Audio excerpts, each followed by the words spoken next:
Hi students, next topic பார்த்தீங்கன்னா grating அப்படின்னு ஒரு டாபிக் போகிறோம். அதில் என்ன பார்க்க போகிறோன்னு பார்த்தீங்கன்னாக்கா டைஃப்ராக்ஷன் அண்ட் கிரேட்டிங் அப்படின்னு சொல்லி ஒன்று பார்க்க போகிறோம். ரொம்ப இம்பார்ட்டன்ட் கொஸ்டின். இது தியரிலையும் இருக்குது, ப்ராக்டிக்கல்லையும் இருக்குது. ப்ராக்டிக்கல் என்ன செய்வாங்கன்னு கேட்டிங்கன்னா, ஒரு மோனோக்ரோமேட்டிக் லைட் கொடுத்துட்டு அதில் டிஃப்ரெண்ட் கலர்ஸ் அதை ஃபார்ம் பண்ண வச்சு ஒரு கலரோட வேவ் லென்த்து நம்ம கண்டுபிடிக்க போகிறோம். ஓகேவா? இதில் இதோட தியரி மட்டும் இங்கே கொடுத்துருக்காங்க. எக்ஸ்பெரிமெண்ட் வந்து பார்த்திங்கன்னா அடுத்த கொஸ்டினில் நம்ம பார்க்கலாம். ஓகேவா? How to use to find wavelength of given grating with a given light. ஓகேவா? அதை யூஸ் பண்ணி எப்படி கண்டுபிடிக்கலாம் அப்படின்னு பார்க்கலாம். ஃபஸ்ட்டு வந்து பார்த்திங்கனாக்கா ஒரு கிரேட்டிங் நான் எடுத்திருக்கேன். ஏபி அப்படிங்கிறது ஒரு கிரேட்டிங். இதில் 7.7 ரே போகிற மாதிரி கொடுத்துருப்பாங்க. நான் 5 ரே போகிற மாதிரி சின்னதாக எழுதியிருக்கேன். அதே மாதிரி நீங்கள் வரைஞ்சிட்டாலும் சரி, இல்லை புக்கில் இருக்கிற மாதிரி வரைஞ்சாலும் ஓகே, உங்கள் விருப்பம். இதில் ஃபஸ்ட்டு வந்து பார்த்திங்கன்னா ஏபிங்கிறது ஒரு கிரேட்டிங் சொல்லிட்டேன். எல்லுங்கிறது ஒரு கான்வெக்ஸ் லென்ஸு. இங்கே வந்து ஒரு ஸ்க்ரீன் வச்சுருக்கோம். ரைட்டா? இப்போ இதில் நெக்ஸ்ட் என்ன செய்கிறேன்னா, we pass a monochromatic light normal to the grating. ஓகேவா?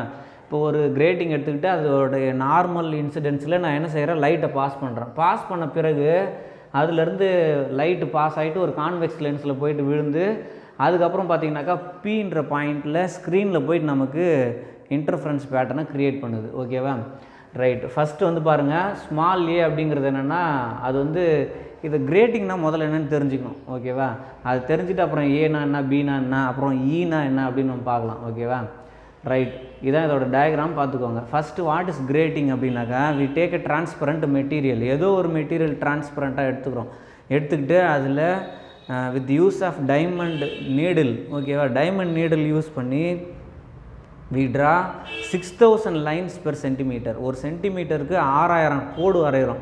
ஓகேவா? அந்த மாதிரி கோடு வரைஞ்சாக்கா என்ன ஆகுதுன்னு பார்த்தீங்கன்னாக்கா, நம்ம யூஸ் பண்ணுற லைட்டோட வேவ் லென்த்தும் அந்த விட்த் ஆஃப் ரூலிங் இருக்கு இல்லையா, அந்த கோடு போட்டோமே, அந்த கோடோடைய விட்த் ரெண்டுமே பார்த்தா சேமாக இருக்குது அப்படின்னு கண்டுபிடிச்சிருக்காங்க. ரைட்டா? அப்போ what is grating? Grating is a plane sheet of transparent material on which opaque ruling. ஒபேக்னா என்னது? ஒபேக்னாக்கா ஒளியை அந்த அடுத்த பக்கம் அனுமதிக்காத ஒரு பொருள். Opaque ruling are made with fine diamond pointer அப்படின்னு சொல்கிறாங்க. ரைட்டா? டைமண்ட் பாயிண்டரால் நம்ம நிறைய கோடு வரைஞ்சிருப்போம். அப்போ எப்படி modern commercial grating consist of 6000 lines per centimetre. ஒரு சென்டிமீட்டருக்கு 6000 கோடு வரைஞ்சிருப்பாங்க. ஓகேவா? இதுக்கு பேர் தான் கிரேட்டிங் அப்படின்னு சொல்லிட்டோம். கிரேட்டிங்கிறது சாதாரண ஒரு கிளாஸ் பிளேட். ஓகேவா? அவ்வளோதான், ஞாபகம் வச்சுக்கோங்க. நெக்ஸ்ட்டு கிரேட்டிங் எலமெண்ட்னா என்ன சார் அப்படின்னா, இதில் இருக்கிற ஏங்கிறது இந்த ரூலிங்னு வச்சுக்கோங்க. இது வந்து பார்த்திங்கனாக்கா டிரான்ஸ்பரண்ட் பார்ட்டு.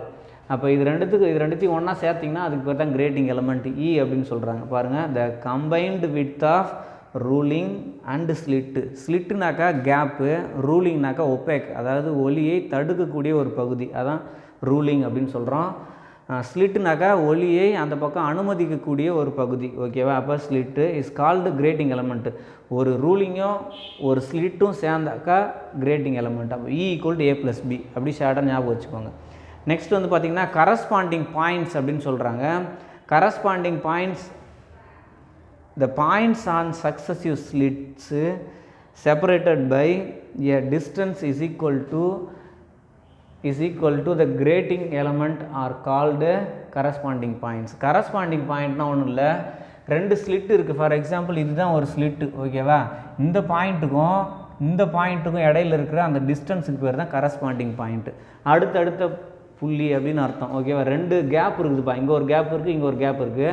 இந்த கேப்போடைய எண்டு, இந்த கேப்போட ஸ்டார்டிங், அது ரெண்டுத்துக்கு இடையில இருக்கிற அந்த டிஸ்டன்ஸுக்கு பேர் நம்ம கரஸ்பாண்டிங் பாயிண்ட் அப்படின்னு சொல்கிறோம்.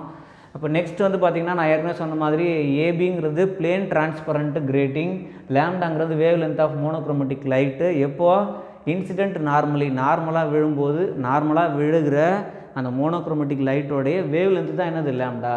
எல்லுங்கிறது கான்வெக்ஸ் லென்ஸு, டீட்டாங்கிறது angle between normal and line joining the point to P. அதாவது இந்த பி பாயிண்ட்டுக்கு நம்ம லைன் ஜாயின் பண்ணுறோம், அந்த ரேஸ் போகுது இல்லையா, அந்த லைனுக்கும் இந்த நார்மல் லைனுக்கும் இடையில இருக்கிற ஆங்கிள் தான் தீட்டா அப்படின்னு சொல்கிறோம். ரைட்டா? த டிஸ்டன்ஸ் அதுக்கு அடுத்து பார்த்திங்கன்னா தீட்டானா என்ன சொல்கிறோம், ஆங்கிள் பிட்வீன் நார்மல்னால் இது. ஓகேவா? And line joining point to P, இந்த பி பாயிண்ட்டுக்கு லைன் ஜாயின் பண்ணுறோம் இல்லையா, அந்த பாயிண்ட். ஓகேவா?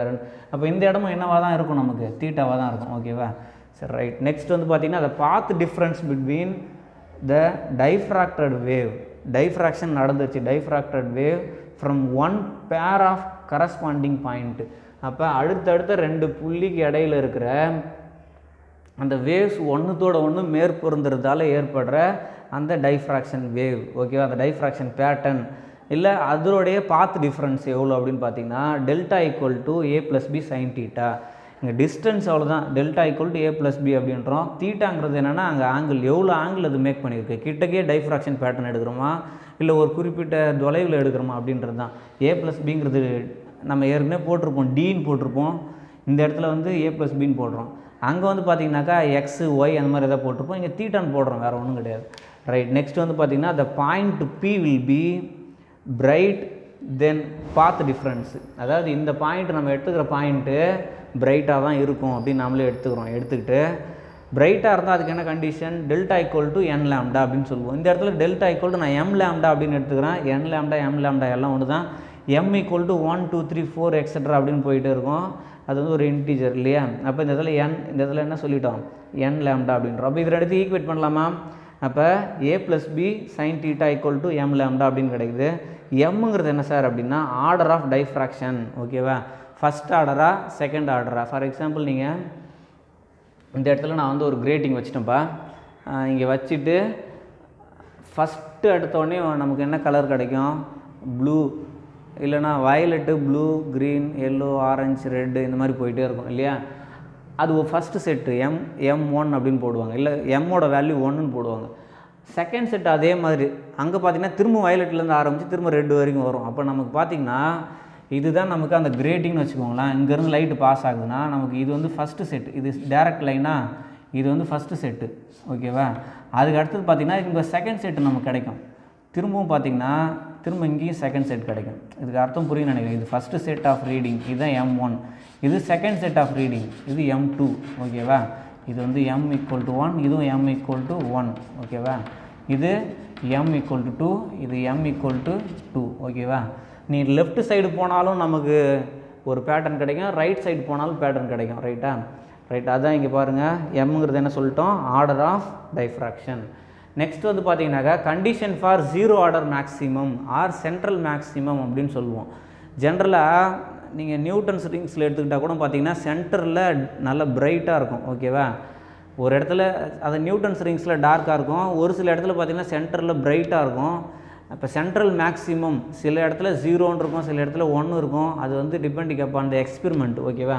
இப்போ இந்த இடத்துல பார்த்தீங்கன்னாக்கா நமக்கு சென்ட்ரல் மேக்ஸிமம் வந்து என்னென்னு சொல்கிறாங்கன்னா ஏ ப்ளஸ் பி சைன் தீட்டா. இப்போ எம்மோட வேல்யூ 0, எம்மோட வேல்யூ 0னா உங்களுக்கு அங்கே மினிமமாக தான் கிடைக்கும், ஓகேவா. அப்போ பாருங்கள், எம்மோட வேல்யூ 0னா the position theta equal to 0, sine 0 0 ஆகிடும், எம்மோட வேல்யூ 0. அப்போ ஈக்குவேஷன் நமக்கு என்னது, இங்கே வந்து பார்த்திங்கன்னா சைன் 0 0, எம்மோட வேல்யூ 0. அப்போ டோட்டலாக வந்து பார்த்திங்கன்னா டைஃப்ராக்ஷனே நடக்காது, ரைட்டா. அதுதான் அது என்ன சொல்கிறாங்க, this is called 0 order maximum or central maximum அப்படின்றாங்க, ரைட்டா. செகண்ட் வந்து பார்த்திங்கன்னா ஃபஸ்ட் ஆர்டர் மேக்ஸிமம்னா M ஈக்குவல் டு 1ன்னு அர்த்தம். அப்போ if A plus B sine theta equal to 1 lambda, M லேம்டான்னு வரும். இங்கே நான் எம்முக்கு பதில் 1 போட்டால் லேம்டான்னு கிடைக்கும், ரைட்டா. அப்போ தீட்டா 1 பி டைஃப்ராக்டட் ஆங்கிள்னா first order maximum is obtained. அப்போ இதே மாதிரி இதை வச்சுக்கு நான் செகண்ட் ஆர்டர் மேக்ஸிமம் எழுதலாம். எப்படி எழுதலாம், if A plus B equal to theta 2, A plus B sine theta 2 equal to 2 lambda. எம்முக்கு பதில் நான் 2 போட்டிருக்கேன், அப்போ 2 லேம்டான்னு கிடைக்கும். இஃப் ஆங்குலர் பொசிஷன் தீட்டா 2 இந்த மாதிரி இருந்தாக்கா second order maximum is obtained, ஓகேவா. Second order maximum is obtained. அதாவது என்னென்னு பார்த்தீங்கன்னா இந்த இடத்துல வந்து ஒரு 10 டிகிரி கிடைக்குதுன்னா இங்கே வந்து பார்த்தீங்கன்னா ஒரு 25 டிகிரி கிடைக்கும். இங்கே 10 டிகிரினா இங்கே 25 டிகிரி. ஒரு ஃபார் எக்ஸாம்பிள் சொல்கிறேன், ஓகேவா. தேர்ட் ஆர்டர் அந்த மாதிரி கூட கிடச்சிக்கிட்டே இருக்கும். கண்டிஷன் ஃபார் nth ஆர்டர் அப்படின்னு வச்சுக்கோங்க, இல்லை ஹையர் ஆர்டர், இதை விட அதிகமான ஆர்டர் எப்படி நம்ம கண்டுபிடிக்கலாம்னா if we take n equal to 1 by A plus B. இது என்ன சார் அப்படின்னா ruling drawn per unit length of the grating. இப்போ ஃபார் எக்ஸாம்பிள் நான் என்ன சொன்னேன், கேபிட்டல் என்னங்கிறது என்னென்னா ஒரு சென்டிமீட்டரில் இருக்கிற ரூலிங், ஓகேவா. அந்த மாதிரி எடுத்துக்கலாம், ஓகே. 1 சென்டிமீட்டரில் இருக்கிறதுக்கு பேர் என்னன்னு எடுத்துக்கலாம். 1 பை ஏ ப்ளஸ் பி, இல்லை 1 பை இ அப்படின்னு கூட எழுதலாம். அதாவது n ஈக்குவல் டு 1 பை இ அப்படின்னு எழுதலாம். இல்லை வேறு எப்படி சொல்லலாம், இதுலேருந்து பாருங்கள், n இ ஈக்குவல் டு 1 இப்படி கூட சொல்லலாம், ஓகேவா. இதெல்லாம் நம்ம புக்கில் இல்லை, இருந்தாலும் நம்ம இதெல்லாம் ஞாபகம் வச்சுக்கலாம், ரைட். என்னங்கிறது என்னது, இந்த அதாவது 1 சென்டிமீட்டருக்கு how many lines are drawn அப்படின்னு சொல்லி ஒரு கிரேட்டிங்லேயும் அதிலே பிரிண்ட் பண்ணியிருப்பாங்க ரைட்டா. N this number is specified grating itself, கிரேட்டிங்லேயே எழுதியிருக்கோம் என்னோட வேல்யூ. அப்போ ஈக்குவேஷன் எப்படி சார் கிடைக்கும் அப்படின்னு பார்த்தீங்கன்னா 1/n, இந்த இடத்துல நம்ம a + bன்னு போட்டோமா, இங்கே 1/nன்னு எழுதலாம். a + b-யை 1/nன்னு எழுதலாம்ல, இது இந்த பக்கம் போய்ட்டு இங்கே வந்துடும். 1/n sin θ = n லாம்டா அப்படின்னு எழுதுகிறோம். m லாம்டாவா n லாம்டாவான்னு பார்த்துக்கோங்க. m லாம்டா தான், ஓகேவா, m லாம்டா அப்படின்னு கிடைக்கும். இப்போ இதை இந்த பக்கம் கொண்டு போனீங்கன்னா sin θ = nm லாம்டா அப்படின்னு கிடைக்குது. இதுதான் என்னது டைஃப்ராக்ஷன் கிரேட்டிங்கான ஈக்குவேஷன். இதுலேருந்து நமக்கு லாம்டா தான் தேவைப்படும் மோஸ்ட்லி. லாம்டா = sin θ/nm அப்படின்னு கிடைக்கும். ஏன்னா நம்ம எதுக்கு யூஸ் பண்ணுவோம் இதை, இது வந்து வேவ் லென்த்தை கண்டுபிடிக்கிறதுக்காக தான் நம்ம மோஸ்ட்லி இதை யூஸ் பண்ணுவோம். அதனால் லாம்டா = sin θ/mn அப்படின்னு கிடைக்கும். ரைட், இந்த கொஸ்டினில் நம்ம என்ன பார்த்துருக்கோம், டைஃப்ராக்ஷன் கிரேட்டிங் அப்படின்னு கேட்குறாங்கன்னா ஃபஸ்ட்டு டயக்ராம் வரைஞ்சிருங்க. 5 மார்க்கில் கண்டிப்பாக வரும். இதுவும் ரொம்ப இம்பார்ட்டன்ட் கொஸ்டின். அதாவது இந்த 6th லெசனில் டாப்பில் இருக்கிற ஒரு 7 கொஸ்டின் எடுத்திங்கனாக்கா இது வந்துடும், ஓகேவா. அதனால் ரொம்ப முக்கியமானது. புக் பேக்கில் இருக்கா இல்லையான்னு பார்க்காதீங்க, கண்டிப்பாக படிச்சிடணும். ரைட், ஃபஸ்ட்டு இதில் இந்த கொஸ்டினில் நம்ம என்ன பார்த்தோம், டயக்ராம் வரைஞ்சிடுறீங்க, வாட் இஸ் கிரேட்டிங் அப்படின்னு எழுதுறீங்க. நெக்ஸ்ட் கிரேட்டிங் எலமெண்ட்னா என்ன, ரெண்டாவது கரஸ்பாண்டிங் பாயிண்ட்னா என்ன, இந்த 4 பார்ட் வந்து பார்த்திங்கன்னா ஒரு சைடில் எழுதியிருப்பேன். அதுக்கடுத்தது அதில் என்னென்னலாம் டிஸ்கிரிப்ஷன் இருக்குது அதெல்லாம் எழுதுறீங்க. அதுக்கடுத்தது 2 பாத் டிஃப்ரென்ஸ், 2 கரஸ்பாண்டிங் பாயிண்ட்டுக்கு இடையில் இருக்கிற path difference, general formula for bright, 2 path டிஃப்ரென்ஸையும் நீங்கள் என்ன செய்கிறீங்க, ஈக்குவேட் பண்ணால் நமக்கு a + b sin θ = n அதை m லாம்டா அப்படின்னு கிடைக்குது, ஓகேவா. இதில் ஆர்டர் ஆஃப் டைஃப்ராக்ஷன் சொல்லிட்டோம் எம்னாக்கா. அப்புறம் 0 order, first order, second order, அப்புறம் ஹையர் ஆர்டர் கண்டுபிடிச்சிங்கன்னா நமக்கு ஃபைனலாக என்ன ஃபார்முலா கிடைக்குது, sin θ = nm லாம்டா அப்படின்னு கிடைக்குது. இதுதான் இதுக்கான ஃபைனல் ஈக்குவேஷன். ரைட், ரொம்ப இம்பார்ட்டன்ட் கொஸ்டின். திரும்ப வீடியோ போட்டு பாருங்கள். Okay, thank you.